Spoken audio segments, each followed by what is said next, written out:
కుందేలు మరియు సింహం. అనగనగా ఒక పెద్ద అడవిలో ఒక క్రూరమైన సింహం నివసిస్తూ ఉండేది. ఆ సింహం చాలా బలవంతం, గర్వం కలిగినది. అది ఎటువంటి దయా లేకుండా అడవిలో కనిపించిన ప్రతి జంతువునూ చంపితినేది. దాంతో అడవిలోని జంతువులన్నీ చాలా భయంతో జీవించేవి. జింకలు, కుందేళ్లు, మేకలు, అడవి పందులు ఎవ్వరూ ప్రశాంతంగా ఉండలేకపోయారు. ఎప్పుడైనా సింహం వచ్చి తమను తినేస్తుందేమో అని అందరూ వణికిపోయేవారు. ఒకరోజు అన్ని జంతువులు కలిసి ఒక పెద్ద సమావేశం పెట్టుకున్నాయి. ఇలా భయంతో జీవించడం కంటే ఒక మార్గం కనుక్కోవాలి అని జింక చెప్పింది. అప్పుడొక ముసలి కుందేలు ఇలా చెప్పింది: మనమందరం కలిసి సింహం దగ్గరకు వెళ్ళి ఒక ఒప్పందం చేద్దాం. ప్రతిరోజూ మనలో ఒక జంతువును సింహానికి ఆహారంగా పంపుతాం. అప్పుడది మిగతా జంతువులను చంపదు. అందరూ ఆ ఆలోచనకు అంగీకరించారు. తరువాత అన్ని జంతువులు సింహం దగ్గరకు వెళ్ళి తమ నిర్ణయాన్ని చెప్పాయి. సింహం కొద్దిసేపు ఆలోచించి, సరే, ప్రతిరోజూ ఒక జంతువు నా దగ్గరకు వస్తే నేను మిగతా జంతువులను వేటాడను అని చెప్పింది.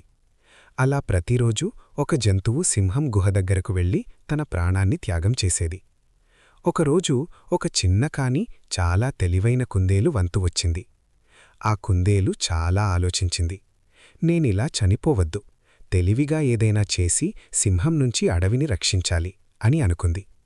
అలా ఒక తెలివైన ప్రణాళికను రూపొందించింది. ఆ రోజు కుందేలు చాలా ఆలస్యంగా సింహం గుహ దగ్గరకు చేరుకుంది.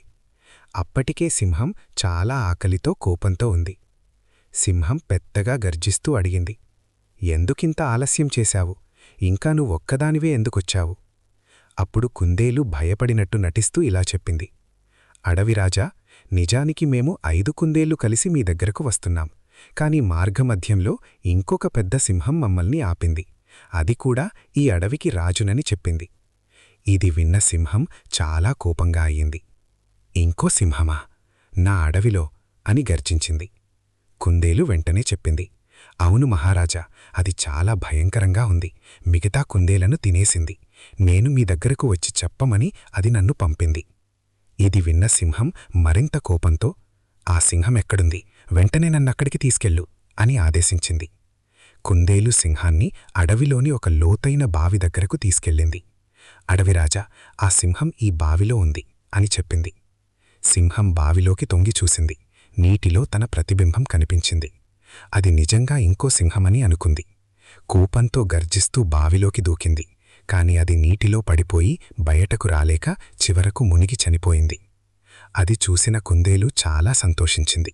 వెంటనే అడవిలోని మిగతా జంతువుల దగ్గరకు వెళ్ళి జరిగిన విషయాన్ని చెప్పింది. జంతువులన్నీ ఆనందంతో కుందేలను ప్రశంసించాయి. ఆ రోజునుంచి అడవిలోని జంతువులు భయం లేకుండా ప్రశాంతంగా జీవించాయి. నీతి: తెలివితేటలుంటే ఎంతటి బలమైన శక్తినైనా జయించవచ్చు.